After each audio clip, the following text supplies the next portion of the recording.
ఇప్పుడు మీ జుట్టు రాలడం పూర్తిగా తగ్గిపోతుంది. Prismos be fall cure miracle herbal hair oil తో.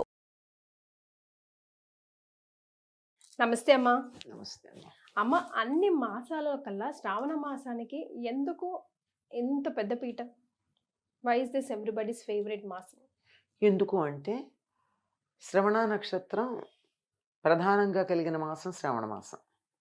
శ్రవణ నక్షత్రం వెంకటేశ్వర స్వామిది, ఆయనకి ప్రీతిపాత్రం. ఆయనకి ప్రీతిపాత్రం కనుక ఆయన భార్యకి ఇష్టం, ఆయన సోదరికి ఇష్టం, బావమరిదికి ఇష్టం. అంచేత ఇంతమందికి ఇష్టం కనుక శ్రావణ మాసానికి ప్రాధాన్యం ఉంది. అంతేకాదు ఇక్కడి నుంచే చదువు మొదలవుతుంది. ఓకే, ఇప్పటిదాకా అంటే వేద పాఠాలు అన్నట్టు. వేదాలు వేదం గురించి ఆనాటి లెక్కలు మనకు అవే కదా. ఈ శ్రావణ పూర్ణిమకి ముందే ఆషాఢ పూర్ణిమ నాడే వ్యాస మహర్షికి కృష్ణద్వైపాయనుడికి వ్యాసపీఠం మీద కూర్చోబెట్టి ఈ జ్ఞాన భండాగారం అంతా ఆయనకి అప్పచెప్పడం జరిగింది కదా. అక్కడి నుంచి చదువులు మొదలైతే కొత్తగా చదువు మొదలు పెట్టేటటువంటి వాళ్ళందరూ ఇక్కడి నుంచి మొదలు పెడతారు. శ్రవణం అంటే వినడమే. వేదానికి ప్రాధాన్యం ఉన్నటువంటి కాలం ఇది. ఇప్పుడు వేదాధ్యయనానికి తగినటువంటి కాలం. వేదాధ్యయనమే కాకుండా ఏదైనా కానీ సద్గ్రంథాలు వినడం, చదవడం, చేయడానికి తగినటువంటి కాలం. ఎందుకంటే దేవతలందరూ రెడీగా ఉన్నారు వినడానికి. దక్షిణాయనం ప్రారంభమైంది, వాళ్ళ అనుగ్రహం వర్షించడానికి సిద్ధంగా ఉన్నారు కనుక ఈ సమయంలో ఏది చేసినా ప్రార్థనలు చేసినట్టే త్వరగా తాజాగా ఉన్నారు కదా, చక్కగా వినడానికి అనుకూలంగా ఉంటుంది. దక్షిణాయన ప్రారంభంలో ఉన్నటువంటిది. అందువల్ల శ్రవణ మాసానికి ప్రాధాన్యం ఉంది. ఎందుకు అంటే ఆషాఢ మాసంలో చాతుర్మాస్యం మొదలైంది. ఆ మొదలైన దానికి కంటిన్యూషన్ ఇది. అందువల్ల దీనికి చాలా అందువల్ల ప్రాధాన్యం ఉన్నది. కానీ దాన్ని పక్కన పెట్టేసి శ్రావణ మాసం అంటే ఆడవాళ్ళ మాసం అని, ఓన్లీ పూజలు, వ్రతాలు, నోముల కోసమే అని, అది ఓన్లీ ఆడవాళ్ళ కోసమే అని డిజైన్ చేయబడింది. అవునా? మగవాళ్ళు అసలు డిజైన్ చేయబడలేదు, ఆడవాళ్ళ కోసమే అని అభిప్రాయం ఉంది. అది ఎందుకు అంటే సనాతన ధర్మంలో మగవాళ్లే పూజ చేయడం పద్ధతి అమ్మ. అవును, పూజ చేస్తే అప్పుడప్పుడు ఆడవాళ్ళు మేము కూడా చేస్తాం కదా, మీరేనా చేసేది, అప్పుడప్పుడు మేము కూడా మగవాళ్ళు చేసే పనులు చేస్తాం అంటూ ఉంటాం కదా. అట్లా చేసుకోండి, అభ్యంతరం ఏం లేదు. కానీ ఆడవాళ్ళ గమ్మత్తు ఏంటంటే వీళ్ళు సొంతానికి ఏమన్నా చేసుకుంటున్నారా ఈ పూజల్లో? ధర్మార్థకామ మోక్షాలు కూడా మాట్లాడరు వీళ్ళు. ఏం మాట్లాడతారు? నాకు ఐదోతనం కావాలి, నా పిల్లలు బాగుండాలి, అంతే. ఏ వ్రతం చూడండి, వాళ్ళు చేసే ఏ పూజలు చూడండి, భర్త ఎక్కువ కాలం బతికుండాలని, పిల్లలు ఆరోగ్యంగా ఉండాలి, అంతకు మించింది ఒక్కటి ఉందా? అవునమ్మా. ఎందుకంటే ఇంటి పెద్ద పూజ చేసేటప్పుడు సహకుటుంబానం చేసినప్పుడు ఇంట్లో వాళ్ళందరికీ వచ్చేసింది, ఇంక వీళ్ళకి అవసరం లేదు, వచ్చేసింది. కానీ ఐసింగ్ అంది కేక్ అన్నట్టు కొంచెం ఎక్స్ట్రాగా దీన్ని అధికంగా చేస్తుంటే వాళ్ళ ఆరోగ్యం వీళ్ళ కోసం అడగడం ఉంటుంది. అందువల్ల వీళ్ళు చక్కగా తగినటువంటి కాలం గనక ఈ సమయంలో వ్రతాలు అవి చేస్తే బాగుంటుంది, ఫలితం ఎక్కువ ఉంటుంది అని చేస్తారు. అంతే తప్ప ఆడవాళ్ళ కోసమేం లేదు ఇది. అంటే నా బాధ ఏంటంటే మామూలుగా మన పురాణాలు అంతా ఇప్పుడు రోజు కూడా దీపారాధన ఇంట్లో మగవాళ్ళు చేస్తేనే మంచిది అని చెప్తూ ఉంటారు కదా, మొత్తమే వదిలేసారే మగవాళ్ళు? వదిలేస్తారు. మరి అదే మీ బాధ ఏమిటి అసలు? గుడికి వెళ్ళి రెండు రౌండ్లు తిరిగేసి రావడమే. అంటే ఇంట్లో పూజ ఆడవాళ్ళకి, వంటింటితో పాటు పూజ కూడా ఆడవాళ్ళకి అప్పచెప్పి సుఖపడిపోతున్నారు. పైగా ఇంకా ఉద్యోగాలు సంపాదించడం, నువ్వే సంపాదిస్తున్నావు కదా, షాపింగ్ చేసుకోవడం, ఇది ఆడవాళ్ళ తప్పు. నువ్వు తెస్తే బాగుండదు, నేను బాగా తెస్తా అని వీడు బయలుదేరటం. అంచేత షాపింగ్ చేయడం, ఇంట్లో వంట చేయడం, పిల్లల్ని చూసుకోవడం, పూజ చేయడం అన్నీ మేము చేయగలం, we are efficient, we can do అని చెప్పి నెట్ ఈక్వల్ కాదు, వీఆర్ మోర్ అని చెప్పి నిరూపించుకోవడం కోసం చేసి మగవాళ్ళని బద్ధకస్తులుగా తయారు చేస్తున్నారు ఆడవాళ్ళు.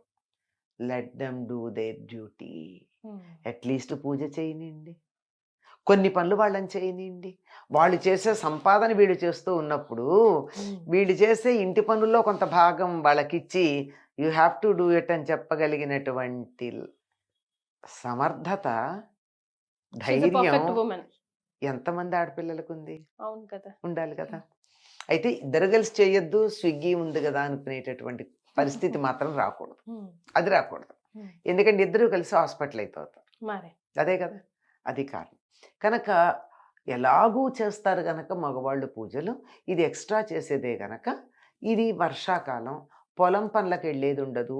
మగవాళ్ళు కూడా పొలం పనులు అవి ఎక్కువ ఉండవు. ఎక్కడో కలుపు తీతలకు ఎడతారు తప్ప నాట్లు అవి అయిపోయి ఉంటాయి ఈ పాటికి. అంటే మంది వ్యవసాయ దేశం గనక మనకు వచ్చే అలవాట్ల గురించి అది చెప్తున్నాం. ఇప్పట్లాగా రాత్రి పగలు ఎండ వాన తెలియకుండా ఉండే ఎయిర్ కండిషన్ రూముల్లో పనిచేసేటటువంటి వాళ్ళ గురించి నేను మాట్లాడటల్లా. అసలు సూర్యాస్తమయం అయిందని తెలియదు చాలా మందికి. తెలియట్లేదమ్మా. ఇప్పుడు ఈ రూమ్ లోకి వచ్చామా, ఆ, ఎప్పుడు బయటికి వెళ్తామో, వెళ్ళేసరికి ఏ టైం అవుతుందో అది తెలీదు. బాహ్య ప్రపంచంతో సంబంధం లేకుండా బతుకుతున్న వాళ్ళ గురించి కాదు నేను మాట్లాడేది. పరిసరాలతో పర్యావరణంతో సంబంధం ఉన్న వాళ్ళ చోట వచ్చిన అలవాట్లు ఇవన్నీ మనకి. Correct. ఒకప్పుడు అట్లా ఉండేవి గనక అట్లా ఉన్నప్పుడు చక్కగా భగవంతుడు వినడానికి సిద్ధంగా ఉన్నటువంటి కాలం శ్రవణ మాసం. శ్రవణం సిద్ధంగా ఉన్నాడు, వినటానికి. అందుకే ఆ సమయంలో ఎక్కువ పూజలు అవి చేయడం అది ఉంది. ఎలాగో మిగిలిన పూజలు మగవాళ్ళు చేస్తారు. నిత్య పూజలన్నీ మగవాళ్ళు చేసేసినా అధికంగా చేయడం అన్నది ఉంటుంది. పైగా ఈ చేసే పూజలన్నీ కూడా ఆడవాళ్ళ ఆరోగ్యానికి తగినటువంటివే. తప్పనిసరిగా కాళ్ళకు పసుపు పూసుకోవాలి. మ్మ్. అది మంచిదే కదా. తడి కాళ్ళు అవును. ఉంటే కాళ్ళకు పసుపు పూసుకోవాలి, ఇతరుల కాళ్ళకు పుయ్యాలి. ఇది తర్వాత తాంబూలాలు ఇస్తారు. తాంబూలాలు ఇవ్వడంలో ఏమిస్తారు? శనగలు ఇస్తారు, మ్మ్. ఆకు ఒక్క ఇస్తారు. అందులో సున్నం కూడా ఉంటుంది, మనం గమనించం. కానీ స్త్రీలకు ఉండే దోషం ఏమిటంటే కుజ దోషం ఉంటుంది సాధారణంగా, చంద్ర దోషం ఉంటుంది. మ్మ్. ఓకే. మరి సూర్యుడు ప్రధానం కనుక కుజదోషానికి ఒక్క, చంద్రదోషానికి ఆకు, సున్నం, సూర్యుడికి సంబంధించింది ఆకు, ఈ మూడు కలిపి ఇచ్చుకుంటే తాంబూలంగా వీళ్ళకు ఉన్నటువంటి కుజదోషం చంద్రదోషం పోతాయి. చంద్రదోషం వల్లే ఆడవాళ్ళ పీరియడ్స్లో ఎక్స్ట్రా అటు ఇటు తేడాలు రావడం అన్నది, ఇంకా కొన్ని విషయాలకు కుజదోషం కారణం అవుతుంది. సరే, సూర్యుడు ఆరోగ్యకారకుడు. ఈ మూడిటికి సంబంధించింది పోవడానికి అది ఇస్తూ దాంతోపాటుగా శనగలు ఇస్తాం. శనగల వల్ల గురుగ్రహం వల్ల వచ్చేటటువంటి దోషం ఏదన్నా పోతుంది. కనుక ఆడవాళ్ళు తమకున్నవి పోగొట్టుకోవడానికి, దోషాలు పోగొట్టుకోవడానికి పూజలు చేసి తాంబూలాలు ఇచ్చుకోవడం అనే దాన్ని ఒక కార్యక్రమంగా చూసుకుంటారు. కానీ మ్మ్. మన సనాతన ధర్మం అమ్మ ప్రతి ఏది కరెక్ట్ గా నువ్వు ఇది చెయ్యి అని చెప్తే చెయ్యం కదా. అందుకే ప్రతి దానికి ఓ సైంటిఫిక్ రీజన్ ని మనకు తెలియకుండానే మన లైఫ్ స్టైల్లో ఏమిడిచి మన డేస్ లో కానీ పండగలు కానీ ఎంతో బ్యూటిఫుల్ క్రియేషన్. అంతే, నువ్వు ఇట్లా చెయ్యి, నీకు ఆరోగ్యానికి మంచిదమ్మా, నువ్వు తాంబూలం ఇయ్యి, నీ ఆరోగ్యం బాగుపడుతుంది, పక్క వాళ్ళకి నేను వేసుకుంటానంటావు. సహజం. అయినా తాంబూలం ఇస్తే తగ్గుతుందా అని, కంటికి కనపడుతోందా, ఇలాంటి మాటలు మాట్లాడతాం. అంచేత మనకి తెలియకుండా ఇప్పుడు పూజ చేసుకోమ్మా, ఇట్లా పూజ చేస్తే నీకు 5వ తనం ఉంటుంది, మీ ఆయన ఎక్కువ కాలం బతికుంటాడని చెప్తే ఆడవాళ్ళు వెంటనే చేసే పని ఏదంటే మీ ఆయన ఎక్కువ కాలం బతికుంటాడని కానీ, నీ పిల్లలు బాగుంటారని కానీ అంటే వెంటనే చేసేస్తారు ఆడవాళ్ళు. నీ ఆరోగ్యానికి మంచిదంటే చేస్తారా? మరి కాలికి పసుపు పూసుకుంటే మీ ఆయన బతుకుంటాడు అంటే వెంటనే కాలికి పసుపు పూసుకుంటారు. ఈవిడ కాలికి పాచి పట్టకుండా పెడుతున్నాం పసుపు పోయడం అన్నది, అంతే కదా. అంతేమా. అలా ఉంది మొత్తం కూడా. ఈ వ్రతాలు అవన్నీ కూడా చేసేది అదేనమ్మా. వీళ్ళకి కొంచెం సమయం ఉండేది ఇప్పుడు. రెండోది, అంతరిక్షంలో ఉండేటటువంటి గ్రహాలు అనుకూలంగా ఉంటాయి ఈ కాలంలో. ఈ గ్రహాలు అనుకూలంగా ఉండడం అనే దాన్ని దేవుడు వింటాడు అని మనం ఒక కథగా చెప్తాం. అట్లా చెప్పి చేస్తాం అనమాట. సచ్ బ్యూటిఫుల్ థింగ్ కదా. సనాతన ధర్మంలో ప్రతిదీ కూడా గొప్ప శాస్త్రీయత ఇమిడి ఉందమ్మా. ఆ శాస్త్రీయతని సంప్రదాయం, పూజలు, ఇలా ఆచారాలు అన్న పేర్లతో చెప్తారంతే. ప్రతిదీ శాస్త్రీయం. కానీ ఏది విన్నా బెనిఫిట్ మాత్రం మనకే చేసిన వాళ్ళకే ఉపయోగం.